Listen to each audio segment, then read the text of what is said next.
ప్రేమగల దేవా, పరిశుద్ధుడా, నీకు వందనాలు. ఇంతవరకు నాయనా నీ నామాన్ని స్మరించి ఆరాధించుకుని సాక్ష్యాలు చెప్పే భాగ్యము నా బిడ్డలకు మాకు ఇచ్చారు. నీకు స్తోత్రాలు. ఇప్పుడైతే పరిశుద్ధమైన నీ బైబిల్ గ్రంథమందు కీర్తనల గ్రంథము 103వ కీర్తనలో మొదటి వచనాన్ని చదివి ప్రభా ఎత్తి పట్టుకుని నీ పాదాలు ఎద్ద పెడుచున్నాను.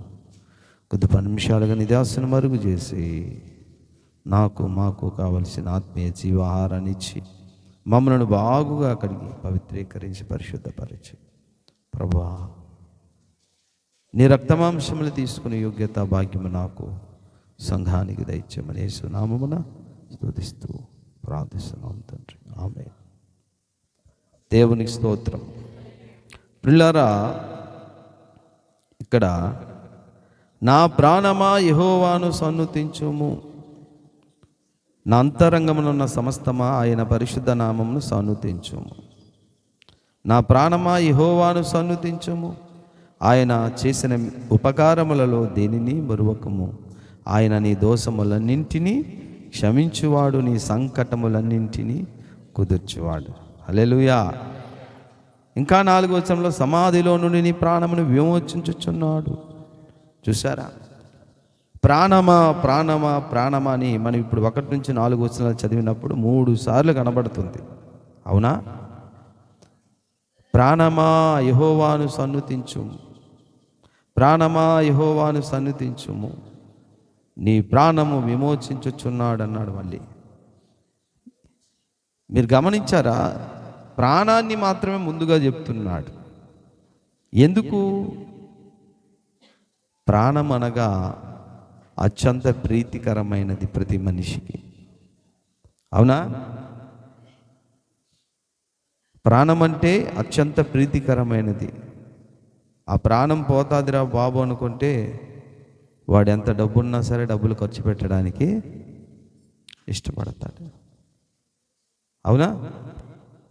కనుక ప్రాణమా యెహోవాను సన్నుతించుము. ఎందుకు అంటే అక్కడ చెప్తుంది లేఖనము, నీ దోషములన్నింటినీ క్షమించువాడు, నీ సంకటములన్నింటినీ కుదుర్చువాడు. పిల్లారా, ఈ రోజున మనం ప్రాణాలతో బ్రతికి బట్టకట్టి హ్యాపీగా తింటున్నామంటే మన ప్రాణాన్ని ఆయన కాపాడుతున్నాడు. హల్లెలూయా. ఏం ప్రాణం లేండి, పోతే పోని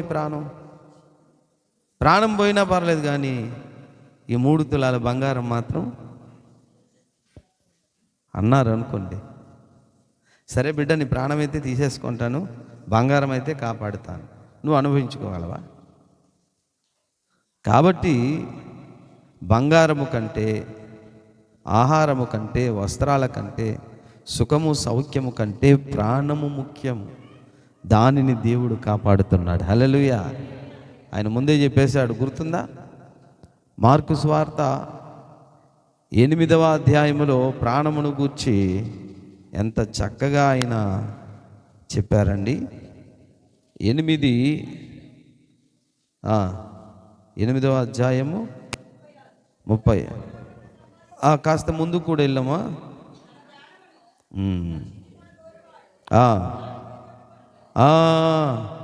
చూసారండి, తన ప్రాణమును రక్షించుకొనగోరువాడు దాన్ని పోగొట్టుకుంటాడట. ప్రాణాన్ని రక్షించుకోవాలనే తపన ఎవరికి ఉంటుంది? అసలు ప్రాణాన్ని రక్షించుకోవాలని ప్రయాసపడేవారు ఎవరు? ప్రాణాన్ని రక్షించుకోవాలన్న ఆశ ఎలాగా మన బ్రతుకుల్లో కలుగు చెప్పండి. ప్రాణం అంటే ఏంటి అసలు చెప్పాలంటే, తన ప్రాణమును రక్షించుకొనగోరువాడు ప్రాణం కోరుకుంటుంది. గుర్తుందా? ఆయన చెప్పాడు, నా ప్రాణమా నా ప్రాణమా తినుము త్రాగుము సుఖించుమన్నాడు. ఈరోజు ఈ ప్రసంగానికి ఒక టైటిల్ పెట్టుకోవచ్చు. ఏంటంటే కంచే మంచే కుంచే. ఎస్ పిల్లారా, ఈ మూడింటిని మనం ఏం చేయాలంటే, మనము దేవుని యొద్దకు వచ్చేటప్పుడు అది లాగుతుంది, పిలుస్తుంది, కంచం పిలుస్తుంది. మన ప్రాణానికి కంచం అంటే చాలా ఇష్టమా లేదా? ఇదే రోజు కళ్యాణ మండపంలో 20 మేకపోతులు మాంసం వేశారు. పెళ్ళికో పేరంటానికో సమర్థ కార్యం పిలిచారు అన్నప్పుడు ఇక్కడ ప్రభు శరీరము రక్తం వడ్డించబడి ఉంది. దీనికోసం చూస్తారా దానికోసం చూస్తారా అంటే ఇక్కడ తెలిసిపోద్ది. నా ప్రాణమా కంచమును సన్నిధించుము, నా ప్రాణమా మంచమును సన్నుతించుము, నా ప్రాణమా కుంచమును కూడా సన్నుతించుము అంటారు. కంచం అంటే భోజనం, అర్థమైందండి? పోతే పోనీ అమ్మ 2 వరకు ఆరాధన చేసి అసలు సిసలైన జీవాహారం తిందామంటే ఏమవుతుంది? మనసు ప్రాణం వాసన ఏదో వచ్చేస్తున్నట్టుగా మనసంతా వెళ్ళిపోద్ది. అది తినకపోతే ఎలాగయ్య గారు చచ్చిపోతాం కదా. రోజు తింటున్నావు కదా బిడ్డ, రోజు తిని ఏమవుతున్నావు? బ్రతికేస్తున్నావా? మరింత బీపీ షుగర్ ఎక్కువైపోతుంది, లావ్ అయిపోతున్నావు. డాక్టర్ల దగ్గరికి వెళ్తే తిండి తగ్గించుకోయమ్మా అంటున్నారు. నువ్వు తింటున్న దానికి ఏమవుతుంది? ప్రాణాలు తగ్గిపోతుంది. తన ప్రాణమును రక్షించుకుని కోరువాడు అయ్యో తినకపోతే ప్రాణాలు పోద్దని నువ్వు అనుకుంటున్నావు. దైవ సన్నిధికి కానీ దైవ కార్యాలకు కానీ సువార్త కొరకు కానీ బైబిల్ చదవడానికి కానీ ఆరాధించడానికి కానీ వచ్చేటప్పుడు మన ప్రాణము సుఖాన్ని కోరుతుంది. ఆయన అంటాడు, నా నిమిత్తము నా స్వార్థ నిమిత్తము మీ ప్రాణాలు ఖర్చు అయిపోయి పోగొట్టుకోండి, తిరిగి మీరు బ్రతికేస్తారంటున్నాడు ఆయన. హల్లెలూయా. కాబట్టి కంచాన్ని చాలామంది సన్నుతిస్తారు, ప్రేమిస్తారు. నా ప్రాణమా అయ్యగారు నా ప్రాణం అటు లాగేస్తుందండి అంటే నాకు అవసరమే భోజనం, కానీ దేవుని పని ఉండేటప్పుడు మాత్రము దానికంటే ఇదే నాకు అవసరం. హల్లెలూయా. ఎందుకంటే దీన్ని బట్టి నేను బ్రతుకుతాను, దీనిని బట్టి నా ప్రాణం నిలబడుతుంది. ఆ రహస్యం యేసయ్య చెప్పేశాడు. నా నిమిత్తము నా స్వార్థ నిమిత్తము ఆ ప్రాణాన్ని పోగొట్టుకున్నవాడు దాన్ని దక్కించుకుంటాడు, రక్షించుకుంటాడు. చెప్పడా లేదా? కాబట్టి ఒకడు సర్వలోకమును సంపాదించి ఉన్న ప్రాణమే పోగొట్టేసుకుంటే ఏం ప్రయోజనం? మరి ప్రాణం మన దగ్గర ఉండాలనుకుంటే యేసు కొరకు ఖర్చు పెడుతూ ఉండాలి. అది యేసు కొరకు ఖర్చు పెడుతుంటే ప్రాణం మనలో ఉంటుంది. మనం సంపాదించిందల్లా ఉన్నాళ్ళు హ్యాపీగా అనుభవించవచ్చు. హల్లెలూయా. అర్థమవుతుందండి? కాబట్టి కంచం, తర్వాత కొంచెం, మంచం. కొంచెం అంటే పని పాట్లు, వ్యాపకాలు అన్నమాట. ఉద్యోగం, వ్యాపారం, బట్టలు ఉతకాలి, వంట చేయాలి, అలా ఊరేయాలి, ఇదే వ్యాపారం, ఇదే ఆలోచన. ఎప్పుడు ఆదివారమే పిక్నిక్, ఎప్పుడు ఆదివారమే వ్యాపారం, ఎప్పుడు ఆదివారమే ఉద్యోగం, ఎప్పుడు ఆదివారమే పని. కాబట్టి నా ప్రాణమా కొంచెం అంటే వ్యాపారం చేసే ఒక కొలబద్ద, అంటే పరికరం అన్నమాట. అంటే కొలుస్తారు దాంతో ఒక పాత్ర. కనుక ప్రియులారా, దాన్ని ద్వేషించాలి. ప్రాణము ఈరోజు ఆదివారం వ్యాపారం పెట్టి వస్తారా అని 1000 రూపాయలు లాభం, కొన్ని 1500 పోతాయి, కొన్ని మాకెందుకు, కొన్ని 2000 అనుకోండి, అయినా వద్దు. నా యేసయ్య దగ్గరికి వెళ్తే ముందు ప్రాణాలకు తృప్తి కలుగుతుంది, ప్రాణం నిలబెడుతుంది. పోతే పోనీ దానికోసం ఖర్చు పెడతాం అనుకుంటే ప్రాణం పోద్ది, సంపాదిస్తాను, కానీ దాన్ని అనుభవించడానికి నేను చెప్తున్నాడు ఆయన. అందుకే అంత తెలివిగా దావీదు అన్నాడు, నా ప్రాణమా యెహోవాను సన్నుతించో. ఎందుకంటే నువ్వు ఇలా బ్రతికుండడానికి నిలబడడానికి కారణం ఆయన దయ. నా చుట్టూ ఉన్న పళ్ళు పలహారాలు ధనము బంగారం కాదు. నా ప్రాణమా ఆయన సన్నుతించు. అంతే తప్ప నువ్వు నా ప్రాణమా కొంచెమును సన్నుతించు అనక, లేదా కంచం అంటే ఆహార పదార్థాలు, తిండి తిప్ప, ఇది అది. కొంచెం అంటే వ్యాపారము, పని, ఉద్యోగాలు, ఇవి అవి. తర్వాత మంచం. చెప్పాలా నేను? సుఖం. ఎలాంటి సుఖం? త్వరగా దేవుని ఆరాధన చేద్దాం రండి అంటే ఎండ, అబ్బో ఎండలో వెళ్తే ఏమైపోద్ది చెప్పు? కళ్ళు తిరిగి పడిపోవు, ఒళ్ళంతా కూడా బొబ్బలు వచ్చేస్తాయి, చాలా కష్టం. చలికాలం అమ్మో చలి వెళ్ళొచ్చా? వర్షం అయితే అమ్మో వర్షమే. కాబట్టి వద్దు. మంచం మీద దుప్పటి కప్పుకొని సుఖంగా హ్యాపీగా ఉండు. నా ప్రాణమా రా అని మంచం పిలుస్తుంది నీకు, రా అని కంచం పిలుస్తుంది, రమ్మని కొంచెం కూడా పిలుస్తుంది. దేన్ని? ఈ ప్రాణాన్ని. అప్పుడు దేవుడు ఏమన్నాడు? తన ప్రాణముతో సహా ద్వేషించని వాడు నాకు శిష్యుడు కానేరడు అన్నాడు. కనుక దాన్ని ద్వేషించుట, ప్రాణమును ద్వేషించుట అంటే ప్రాణము ఏ ఏ విషయాలు కోరుతూ దేవుణ్ణి దూరం చేస్తుందో దాన్ని ముందు ద్వేషించాలి. ఎన్ని సంవత్సరాలు తిన్నా కూడా కకృతి బుద్ధి పోదేటరా నేను నీవే ప్రాణముతో గద్దించుకోవాలి. అందరి ప్రాణాలు తోడేయడం కాదు, మాట్లాడి చురకత్తులు లాంటి మాటలు గుచ్చేసి, తూటాలు లాంటి మాటలతో ప్రాణాలు తీసికండి. ముందు నీ ప్రాణానికి ఏం చేయాలి? నువ్వు హెచ్చరించాలి. ఏమని హెచ్చరించాలి? నమస్కారం, సిగ్గులేదు, 2025 సంవత్సరం వచ్చేసింది, మళ్ళీ మొక్కలు పడలేదని గొడవలు ఒకటి. ఈ ఆదివారం మళ్ళీ తిండి పెడుతున్నారు అక్కడ. నిన్న తిన్నాగా శుక్రవారం అబ్రహాం మాంసం, ఇప్పుడు మళ్ళీ ఆదివారం దేవుడి పని వదిలేసి వెళ్ళిపోతావా? మటన్ బిర్యానీ అన్ని సిగ్గులేదు నీకు? అన్ని ప్రాణంతో మాట్లాడాలి. అర్థమైందా? నోరు మూసుకొని యెహోవాను సన్నుతించు పదా అని చర్చికి తీసుకొచ్చి మనసార దేవుణ్ణి ఆరాధించాలి. ఇందా ఏం పాడపాడాం? నాకెన్నో మేలులు చేసితివే నీకేమి చెల్లి అని పాడాలి. అలాగా నీ ప్రాణముతో హెచ్చరించాలి.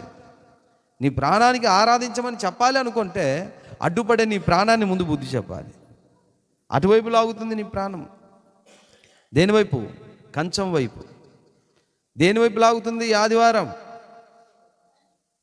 కొంచెం వైపు లాగుతుంది, ఈ ఆదివారం మంచం వైపు లాగుతుంది. అందుకే ఈ యొక్క ప్రసంగానికి ఏం పేరు పెడదాం? కంచం, కొంచెం, మంచం. ఈ ప్రాణం ఈ మూడింటిని ఏం చేయాలి? ప్రేమించాలా? ద్వేషించాలి. ఎప్పుడు? ఎల్లప్పుడు ద్వేషించకండి, అవి లేక మనం బ్రతకలేము. దేవుని దగ్గరకు వచ్చేటప్పుడు అడ్డుపడితే మాత్రమే. మిగతా టైముల్లో మనకు కంచం కావాలి, మంచం కావాలి, కొంచెము కావాలి. కానీ దేవుడి దగ్గరకు వచ్చేటప్పుడు అడ్డుపడితే మాత్రము దాన్ని మాత్రం ద్వేషించాలి. ద్వేషించి దాన్ని ఏం చేయాలి? ఇటువైపు మార్చేయాలి. ఎలా? దావీదులా, నా ప్రాణమా యెహోవాను సన్నుతించుము, నా ప్రాణమా ఆయన చేసిన ఉపకారాల్లో దేన్ని మర్చిపోవద్దు, నా సంకటములన్నీ కూడా ఆయనే కుదిర్చాడు. కాబట్టి ప్రియులారా, చాలాసార్లు మనము దేవుడు చేసినటువంటి మేలుని మర్చిపోవడానికి కారణం ఏంటంటే మన ఈ ప్రాణాన్ని మనం హెచ్చరిక చెయ్యము. మన ఈ ప్రాణాన్ని సరి అయిన దిశ వైపు తిప్పక ఏం చేస్తాం అనుకుంటే మర్చిపోతాం ఒక్కోసారి. అందుకే ఆయన చేసిన మేలులలో దేన్ని మరువక, నీ కంఠంలో ఈరోజు ప్రాణం ఉన్నది, నా కంఠంలో ప్రాణం ఉన్నదంటే కారణము దేవుడు కృప. దేవుడు చూస్తున్నాడు. మరియమ్మ గారు, మీరు ఎప్పుడో చచ్చిపోయారు, మీ కంఠంలో ప్రాణం ఎలా ఉంది చెప్పు. నిలబెట్టాడా? మీ డబ్బు నిలబెట్టిందా? చెప్పమ్మా. చెప్పాడు ఆయన, మీరు సర్వలోకమును సంపాదించి తన ప్రాణమును పోగొట్టుకుంటే ఏమి? సర్వలోకాన్ని సంపాదిస్తే ప్రాణం నిలబెట్టేస్తుందా? ఏం చెప్పాడు ఆయన? తన ప్రాణమును రక్షించుకుని వాడు పోగొట్టుకుంటాడు, నా నిమిత్తము దాన్ని ఏం చేయాలట? ఖర్చు పెట్టాలట. దినదినం ప్రాణాలు ఖర్చు పెట్టమంటే ఇదే. కూర్చోవాలి, కూర్చొని కాస్త ఆకలేస్తుంది అయ్యగారు 2 వరకు అంటే ఎలాగంటే తప్పదు. అప్పుడు కొంత జీవం మనలో ఖర్చు అయిపోతుంటుంది. అర్థమైందండి? ఖర్చు అయిపోతుంటుంది. నడుము నొప్పి వస్తుంది, చిన్న షుగర్ డౌన్ అయినట్టుగా చిన్న బలహీనత వస్తుంది, బీపీ డౌన్ అయినట్టు చిన్న బలహీనత వస్తుంది. ఇదంతా దాని అర్థం ఏంటి? దినదినము మన ప్రాణము దేవుని కొరకు ఖర్చు పెట్టుట. హల్లెలూయా, హల్లెలూయా. దాన్నే పానార్పణముగా సజీవయాగము సమర్పించుకునుట అంటారు. సజీవయాగము అంటే, యాగము అంటే బలి. బలి ఎలా అర్పించుకుంటాం? మనం అంటే సజీవ యాగం, బ్రతుకుండగానే యాగం అయిపోతూ ఉండాలి. అలా అపోస్తలుడైన పౌలు అన్నాడు, నేను దినదినము సిలువ వేయబడుచున్నా. నా కోరికలు అల్లదిగో అక్కడికి వెళ్ళాలనుకుంటే దాన్ని చంపేసుకున్నా. ముందు దేవుడి పని ఉంది కదా అని. దేవుడు పని అయిపోయిన తర్వాత వెళ్ళి చేస్తాను, తప్పదు. ఎందుకంటే అదే అవసరం తినడానికి. అంతే తప్ప దేవుని యొక్క పనిని కూడా ఆక్రమించుకునేటట్లుగా పని ఉంటే దాన్ని నేను ద్వేషిస్తాను. కాబట్టి ప్రియ దినబిడ్డలారా, మనం ఈ యొక్క చివరి ఈ సంవత్సరాంత 52వ ఆదివారంలో పునరుద్ధాన దినమందు మన యొక్క ప్రాణాలు ఆయన చేసినటువంటి ఏ ఉపకారాన్ని కూడా మర్చిపోకుండా మన ప్రాణమే ఆయన స్తుతించాలి. ఎందుకో తెలుసా? ప్రాణం ఉంటేనే మనిషికి విలువ గనుక ఆ ప్రాణాన్ని ఆయన కాపాడుతున్నాడు. హల్లెలూయా. అవునా? ప్రాణం పోతే జమీందారే, నిన్ను ప్రేమించిన తండ్రే, నిన్ను ప్రేమించిన తల్లే, నువ్వు ఉంచుకుంటావా 10 రోజులు? చెప్పండి. నువ్వు ఉంచుదామన్నా మీ వాళ్ళు ఉంచనివ్వరు. త్వరగా బాధ పెట్టేద్దాం, అమ్మ అమ్మ అమ్మ అమ్మ అని ఏడుస్తూ మన్ను వేసి పూర్తి చేస్తావు. ఎందుకు? ప్రాణము లేకపోతే దానికి మరి ప్రాణము కాపాడుతున్న దేవుడిని మనం ఎలా మర్చిపోతామండి? అందుకే నా ప్రాణమా యెహోవాను సన్నుతించు. మనిషికి ఈరోజు విలువ రావడానికి మనిషి ప్రాణమే కాబట్టి బ్రతికించాడు. కాబట్టి ఆ బ్రతుకున్న దానిని బట్టి నేను తింటున్నా, బ్రతుకున్న దాన్ని బట్టి నేను పడుకుంటున్నా, బ్రతుకున్న దానిని బట్టి నేను పని చేస్తున్నా, ఉద్యోగం చేస్తున్నా. కాబట్టి నేను ఇప్పుడు నా ప్రాణమా కంచమును సన్నుతించమందామా? నా ప్రాణమా ఉద్యోగమును సన్నుతించమందామా? నా ప్రాణమా మంచమును సన్నుతించడం అందామా? రియల్గా మన ప్రాణం నిలబెట్టేది మంచమా, కంచమా, కొంచెమా? యెహోవాయా, దేవుడా? చెప్పండి. అందుకే నా ప్రాణమా యెహోవాను సన్నుతించు. ఆయన కొనియాడు, ఆయన బట్టి నా ప్రాణం నిలబడింది, కానీ ఉద్యోగం బట్టి కాదు, నేను తినే తిండిని బట్టి కాదు, నేను తీసుకున్న రెస్ట్ని బట్టి కాదు. నా ప్రాణానికి కాపాడేది అని చెప్తున్నాడు. మళ్ళీ నువ్వు సమాధిలోకి వెళ్ళిపోయినా సమాధిలో నుండి నా ప్రాణమును, నేను సమాధిలోకి వెళ్ళి మరలా వచ్చాను, చచ్చిపోయాను నేను కూడా చాలాసార్లు. అటువంటి అనుభవాలు చాలామందికి ఉంటాయి. మీకుందా? చావు దాకా వెళ్ళొచ్చిన వాళ్ళు, పాశ్రమ గారు కూడా వెళ్ళొచ్చారు. చెప్పండి, నేను చావు దాకా వెళ్ళొచ్చాను, సమాధి నుండి నా దేవుడు విడిపించాడు అన్నవారు రియల్ అండి, చెప్తాను. నేను అలాగొచ్చా, చావు దాకా వెళ్ళాను, యాక్సిడెంట్ ఎన్నోసార్లు అండి. సమాధిలో నుండి నా ప్రాణమును విమోచించాడు, సమాధిలో నుండి నా ప్రాణమును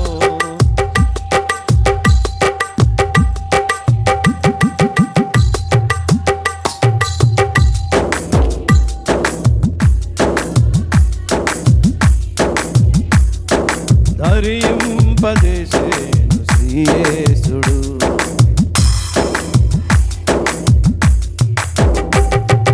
నా ప్రాణమా, అంతరంగమా, నాలో ఉన్న నా సమస్తమా, నా ప్రాణమా,